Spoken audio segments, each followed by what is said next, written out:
لا حول ولا قوة إلا بالله العلي العظيم اعوذ باللہ من الشیطان الرجیم بسم اللہ الرحمن الرحیم الحمد للہ رب العالمین والصلاة والسلام علی سید الانبیاء والمرسلین وآلہ الطیبین الطاہرین المعصومین اما بعد فقد قال اللہ تبارک و تعالی فی کتابہ المبین وہو اصدق الصادقین بسم اللہ الرحمن الرحیم ان اللہ یحب الذین یقاتلون فی سبیلہ صفا کأنہم بنیان مرصوص۔ ان اللہ یحب الذین، اللہ تعالیٰ دوست رکھتا ہے ان لوگوں کو، یقاتلون فی سبیلہ، جو اللہ کی راہ میں قتال کرتے ہیں۔ کس طرح قتال کرتے ہیں؟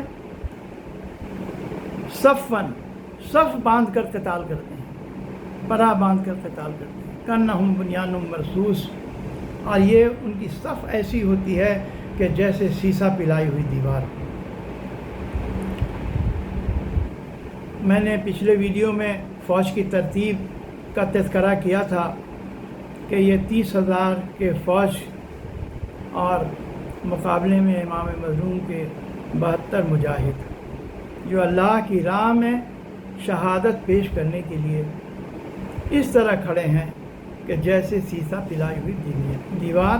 اور اس آیہ کریمہ کے وہ مصداق ہیں کہ صفاً کأنہم بنیان مرصوص، یہ صفیں ان کی ایسی ہیں کہ جیسے سیسا پلائی ہوئی دیواریں ہیں۔ سورہ صف کی آیت نمبر 4 آپ لوگ ملاحظہ کر سکتے ہیں۔